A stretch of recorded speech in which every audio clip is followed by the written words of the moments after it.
네, 안녕하십니까. 대장간입니다.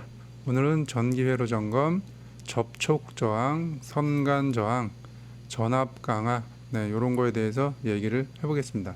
저번 시간에는 이 전기선이 이렇게 단선이 되거나 또는 쇼트가 났을 때 어디 부분에서 발생했는지 이제 찾는 방법에 대해서 설명을 드렸고, 오늘은 예를 들어서 전조등이 불빛이 밝지가 않고 조금 흐리게 나오는 거죠. 밝기가 감소되는 현상, 또는 모터가 돌아가는데 힘차게 돌지가 않고 힘알이 없이 도는 경우. 그러니까 배터리는 정상인데 이제 이 부하부에 있는 애들이 모터도 좀 쌩쌩하게 돌아가는 것 같지도 않고 전구도 밝기가 조금 어두워진 것 같고, 요럴 때 이런 현상이 왜 나고 요런 거를 어떻게 점검을 하고 해결해야 되는지 그거를 설명드리려고 하는 겁니다. 저항은 뭐 여러 가지가 있는데 오늘 설명드릴 거는 접촉 저항과 선간 저항에 대해서 설명할 거니까 이 두 개에 대해서만 좀 잠깐 설명드리면, 이 접촉 저항은 두 도체가 서로 접촉할 때 발생하는 전기 저항, 그러니까 스위치라든가 커넥터 또는 퓨즈 이런 데에서 이 접촉 저항이 발생이 될 수가 있어요. 그래서 접촉이 불량하면 뭐 전압 강화가 발생될 수도 있고 열이 발생해서 시스템 성능을 저하시킬 수 있다, 이렇게 써 있는데, 이 두 도체가 접촉을 하는데 접촉면이 좋지가 않을 경우에 전기 저항이 발생이 된다. 이렇게 우선 이해하시면 되고, 이 선간 저항은 뭐냐면 전기 회로에서 두 점 사이에 연결된 선, 그러니까 전선이라든가 케이블 두 점 사이에 연결된 선의 저항, 전선이 이렇게 있다고 치면 여기서부터 여기까지 측정을 했을 때 여기서 발생되는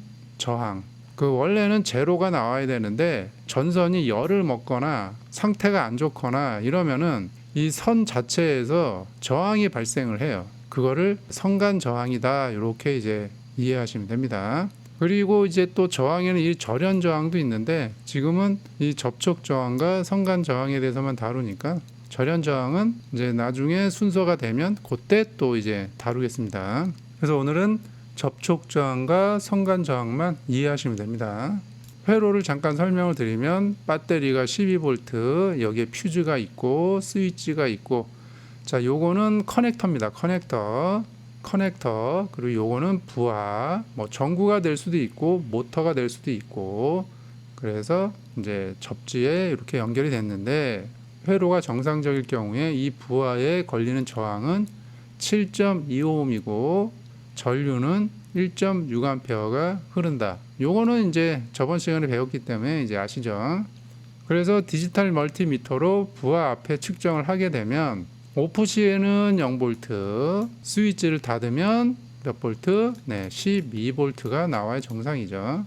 자, 그런데 스위치를 온을 시켰는데 여기에서 9.4V가 나온 거예요. 9.4V. 그러니까 스위치 온을 하면 여기에서 12V가 나와야 되는데 9.4V가 나온 거예요. 그러면 배터리부터 출발한 이 퓨즈, 스위치, 커넥터 또는 이 전선 어딘가에서 저항이 발생이 돼서 전압을 빼먹고 있는 거예요. 그거를 찾아야 되는 거예요. 찾는 방법은 두 가지가 있어요. 첫 번째, 상대 검사.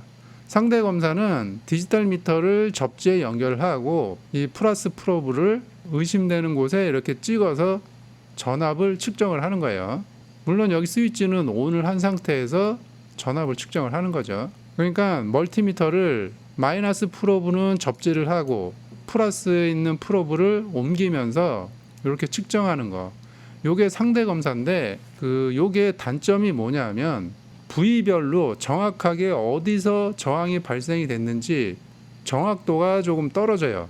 왜 그러냐면 여기서 측정을 한다고 치면 스위치 온이 됐을 때 여기서부터 여기까지, 그 다음에 스위치 여기서부터 여기까지 1번, 2번, 3번의 토탈 저항값이 적용이 되기 때문에 어느 지점인지 정확하게 이제 파악이 안 되는 거죠.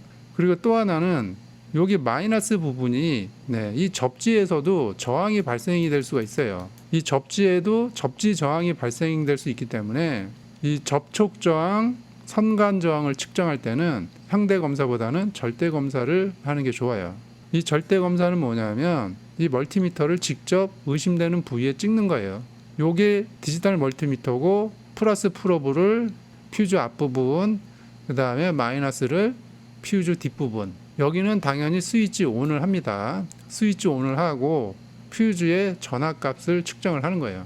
스위치도 온을 하고 여기에 전압값을 측정을 합니다. 커넥터의 왼쪽, 오른쪽을 이렇게 측정을 하는 거예요. 이렇게 직접 측정하는 방식이 절대 검사입니다. 직접 측정을 해서 전압값을 알아내면 되고, 그 다음에 선간 저항도 마찬가지예요. 퓨즈 뒤에부터 스위치 전까지 디지털 멀티미터를 이렇게 찍어요. 여기서도 마찬가지로 스위치는 온 상태로 전압값을 측정을 하는 겁니다. 그래서 여기 첫 번째 선간 저항이 있다고 하면 여기에 전압값이 표시가 됩니다. 두 번째 구간 스위치부터 커넥터 전까지 여기도 마찬가지로 전압값을 측정을 할 텐데, 이 라인에 저항이 있다고 하면 여기에도 전압값이 나올 거예요. 그리고 커넥터부터 부하 전까지 여기 세 번째 구간 여기도 전압값을 측정을 하고, 그 다음에 부하 다음부터 이 배터리까지 여기도 측정을 합니다. 네 번째 구간 접지 저항이 많이 발생이 됐다 그러면 여기서도 전압이 측정이 될 겁니다.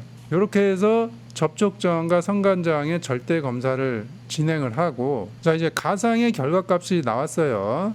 퓨즈에서는 저항이 없어서 0V가 나왔고, 스위치에서는 접촉 저항이 발생이 해서 0.1V가 나왔고, 커넥터도 접촉 저항이 발생이 돼서 0.3V가 찍혔어요. 그리고 여기 첫 번째 라인은 이 전선에서 저항이 발생이 돼서 1V의 전압값이 나왔고, 두 번째 라인에서도 저항이 발생해서 1.2V가 찍혔어요. 세 번째 구간은 저항이 없어서 0V가 나왔고, 네 번째 라인도 저항이 없어서 0V가 나왔어요.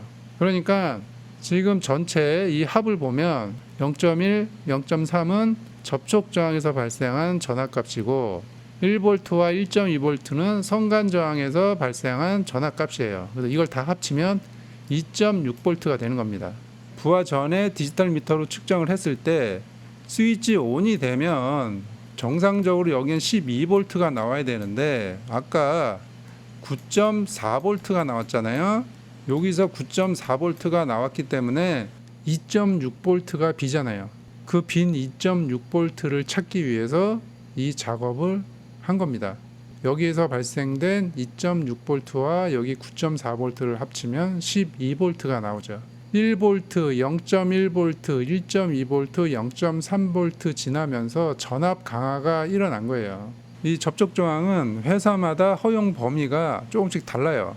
그래서 그 매뉴얼을 참고를 하시는 게 좋고, 이 커넥터 같은 경우는 허용 범위가 더 적어요. 그 정상값이 10mV 또는 뭐 20mV 이 정도로 굉장히 작거든요. 근데 이것도 회사마다 허용 값이 조금씩 달라요. 뭐 어떤 회사는 10mV, 어떤 회사는 20mV 이렇게 이제 뭐 각각 규정 범위가 조금씩 달라요. 그래서 여기 보면 스위치 같은 경우는 뭐 정상 범위에 있는 거고, 이 커넥터 같은 경우는 300mV가 나왔기 때문에 얘는 교체를 해야 되는 겁니다. 그리고 이 첫 번째 라인에 있는 이 전선 여기서 1V가 나왔기 때문에 얘도 교체를 해야 되고, 스위치부터 커넥터까지 있는 이 라인 여기도 1.2V가 나왔기 때문에 여기도 교체를 해야 되는 거예요. 첫 번째 라인, 두 번째 라인, 그리고 이 커넥터 이렇게 세 개를 교체를 하면 여기서 이제 12V가 찍히겠죠. 이 전구의 밝기가 조금 어두웠던 거는 이 전선과 커넥터에서 전기를 빼먹은 거예요.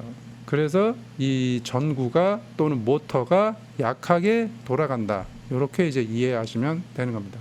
그래서 정리해드리면 접촉 저항을 찾을 때는 상대 검사보다는 절대 검사를 이용해서 직접 퓨즈, 스위치, 커넥터에 찍어서 전압 검사를 하고, 선간 저항도 마찬가지로 직접 라인에 멀티미터로 찍어서 어디 라인에서 전압이 올라가는지 체크를 하면 된다. 이렇게 보시면 됩니다.